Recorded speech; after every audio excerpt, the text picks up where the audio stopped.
When the Great War began, Harold was only 5 years old. Sirens bellowed as nuclear warheads dotted the sky, turning the world mad. People fought to escape the approaching hellfire that inevitably consumed them. Their guttural screams faded to nothing as little Harold descended into the bowels of Vault 29 to safety.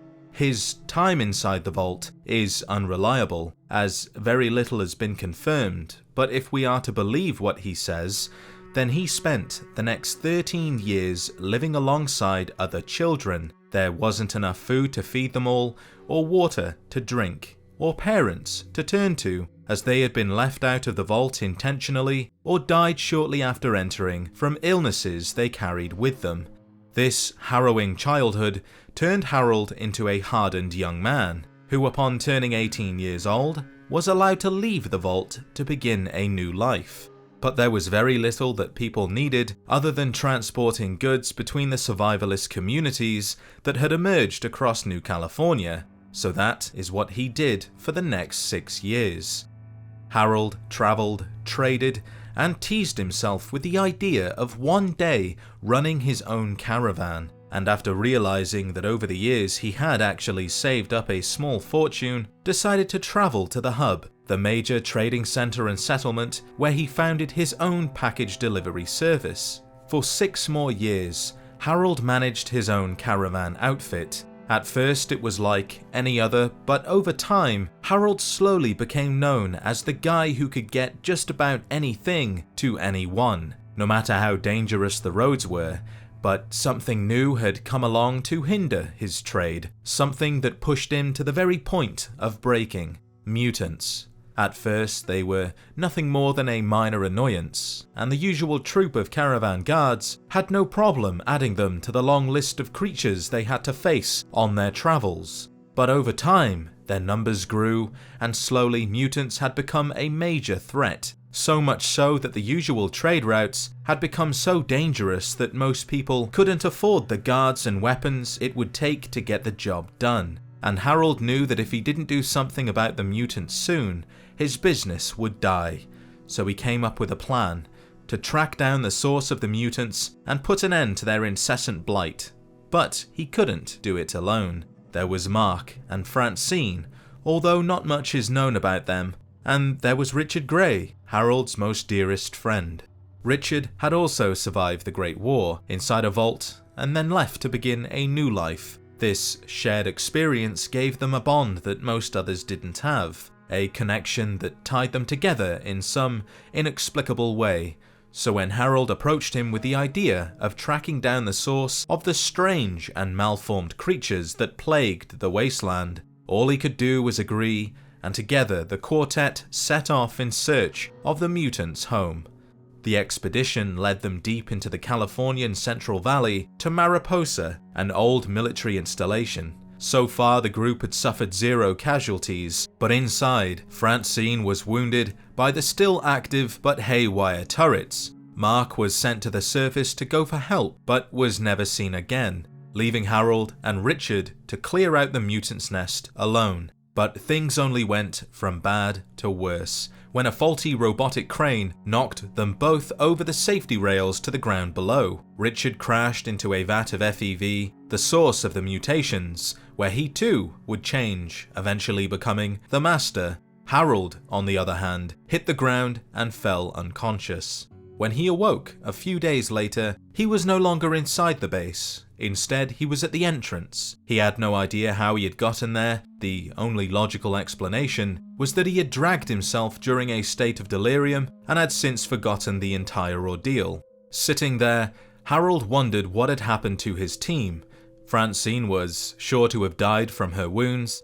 Mark had yet to return, but with how dangerous the wasteland was, if he hadn't returned by now, he likely never would. And Richard, being his friend, would never leave him here, meaning he too must have died.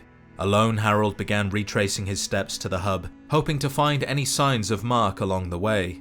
But he never did. Mark had seemingly vanished, and to this day, we still have no idea what happened to him. 4 days later, Harold was picked up by traders who returned him to the hub, where his life would forever change for the worse. The small amount of exposure Harold had incurred at Mariposa had been enough to greatly alter his genetics and appearance into a ghoul-like mutant.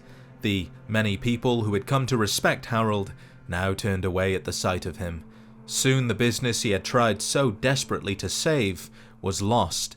Partners no longer wanted to hire his caravan, and without money, employees left in search of work, leaving Harold to pick up the pieces of his well and truly shattered life.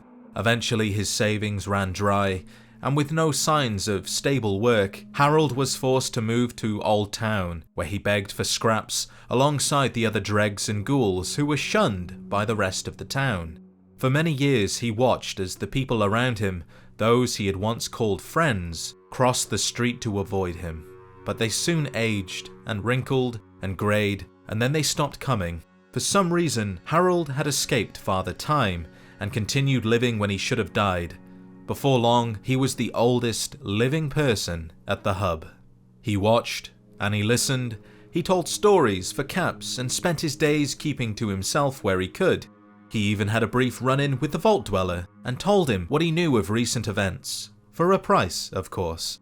With the Vault Dweller's help, Harold was able to break down the segregation between humans and ghouls, and working together the hub prospered, which attracted the attention of the NCR, who annexed the town after a majority vote decided it was in their best interest to join. But Harold had no interest in politics and left the hub for greener pastures. Travelling north, Harold began to hear a voice, although when he looked, there was no one to be seen. Thinking himself crazy, perhaps from living for such a long time, he tried to ignore it, but the voice again spoke to him, and this time it had come from the top of his head. The small sapling that had seemingly sprung up overnight was now talking to him, not in the way you and I would speak, but through a kind of telepathy of sorts, another side effect of the FEV. Where this sapling came from is unknown.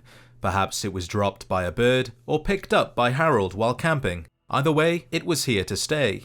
Harold felt uncomfortable making friends with a sapling, so he named it Bob to make it feel more normal and began speaking to it on a regular basis. By the time he reached the town of Gecko over 4 decades later, he and Bob had become the best of friends.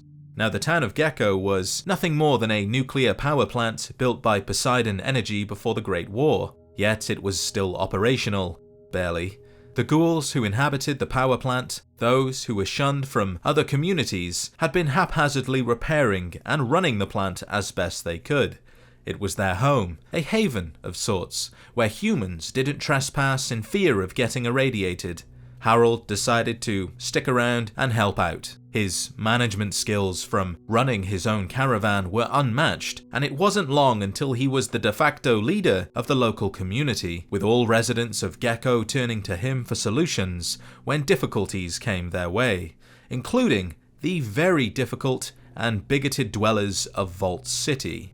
The power plant was eventually better managed thanks to Harold, but it was still old and needed new parts to continue functioning. Harold and Festus, the plant manager, had done their best, but nuclear waste was leaking into the groundwater, poisoning the reservoir, the very water source which Vault City were using, and it wasn't long until they were feeling the effects of the irradiated water. Eventually, Harold figured out that all that was needed to repair the problem was a single component. Wanting to help, he sent messengers to Vault City in the hopes that they possessed the necessary part to resolve their issue. But all messengers were shot on sight by Vault City guards on account of their ghoulish appearance, and so he was unable to explain the situation to them. Vault City, on the other hand, thought they were intentionally poisoning their water supply and felt the ghouls needed to be punished for their terrorism. At an impasse, Harold and his ghouls had no choice but to run the power plant without the component, which only irradiated the waters further and fueled Vault City's hatred. On the brink of war, Harold received a visitor.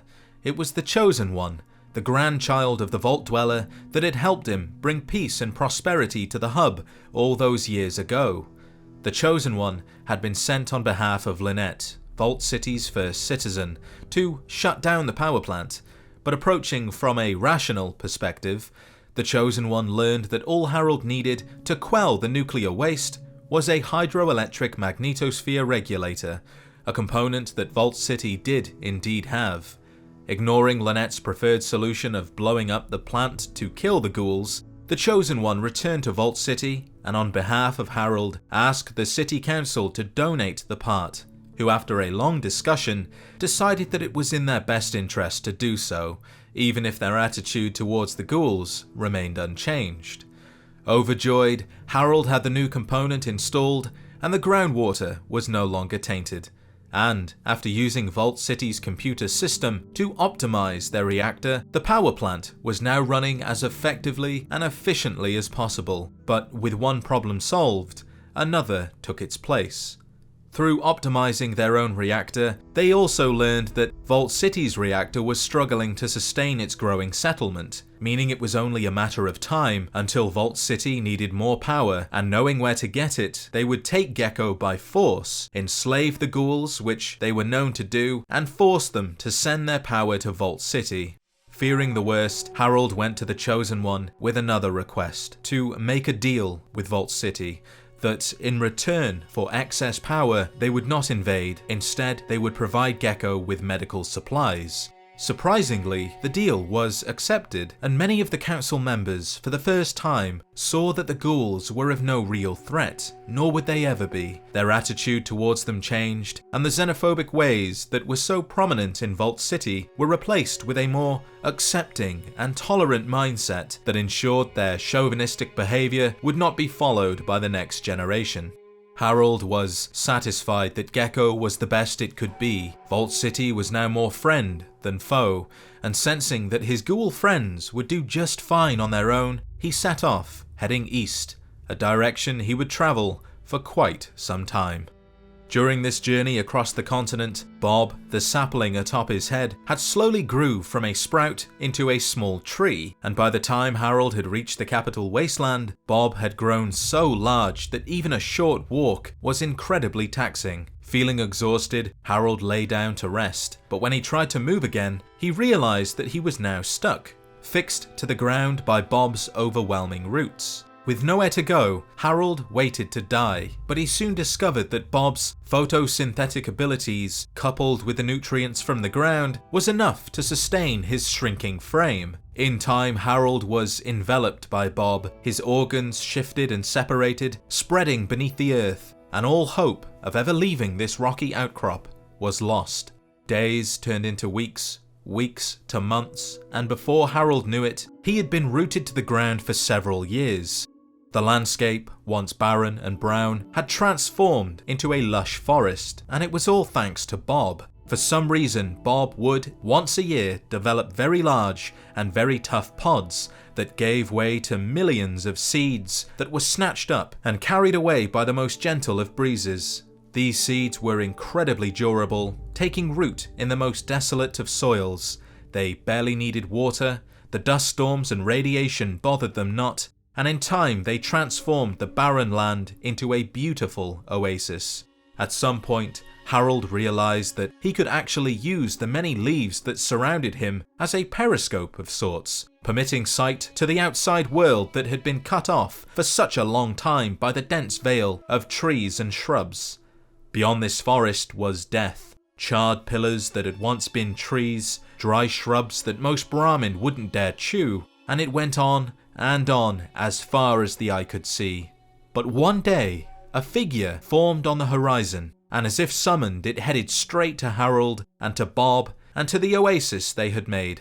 This wanderer was a middle-aged man, nameless, but after speaking to Harold and interpreting him a god, later took the name Tree Father Birch, in honor of the one who had provided so much life to the wasteland. Fearing that others, raiders, scientists, and common folk may seek to do the Great One harm, Birch founded the Treeminders, a group of like-minded individuals that kept Harold safe from outside threats. But what they couldn't do was protect him from threats that came from within. Harold did not want to be the god they thought he was. He had lived long enough, had experienced several lifetimes of joy and pain, and thought it time to end it all. But he was unable to die, and asking those that worshipped him to end it for him only resulted in them thinking it was a test of their spiritual aptitude rather than a genuine plea for mercy, which left Harold trapped. But just because he was rooted in place, it did not mean that he was unable to act. Harold slowly aided Bob in his growth, extending his forest further and further into the wasteland in the hopes of attracting others, which it did. But what Harold hadn't accounted for was what the Treeminders would do to them once they arrived. A purification ceremony was conceived to ensure that those that found their way to the Great Old One were pure. This purification had the visitors drinking hallucinogenic sap, which left most with severe mental problems or some neurosis that left them unable to help Harold. It was only when the Lone Wanderer found their way to Oasis and, in a sense, survived the purification ritual, was Harold able to express his desire to no longer live, and if they could do to him what the Treeminders could not, and spare him from spending an eternity in one place. Consulting the Treeminders, they themselves seemed to be divided. Tree Father Birch wanted to contain Bob's spread to protect Oasis and Harold, while Leaf Mother Laurel wanted to share their god's gift with the rest of the world. The only one who truly understood Harold was you, but she was too young to have any real sway within the group, but still she shared with the Lone Wanderer that if Harold was to die, then it had to be done without fire, as he was afraid of suffering and only sought a merciful end. The ultimatum of killing Harold, or convincing him to change his mind and either contain his spread or share it with the outside world, was left to the Lone Wanderer. Some say they descended into the caves beneath Oasis and applied Birch's sap to Harold's heart to stunt his growth. Others think it was Laurel's liniment, which accelerated his growth instead. While very few believe the Lone Wanderer put Harold to rest, but until we have returned to the capital wasteland and seen for ourselves what has become of Harold, his fate will remain a mystery. Be sure to show your support by liking the video and subscribing if you haven't already for more Fallout content. If there's anything you would like to see in a later video, leave a comment and I'll see what I can do. With that said, thank you, as always, for watching, and I'll see you in the next adventure.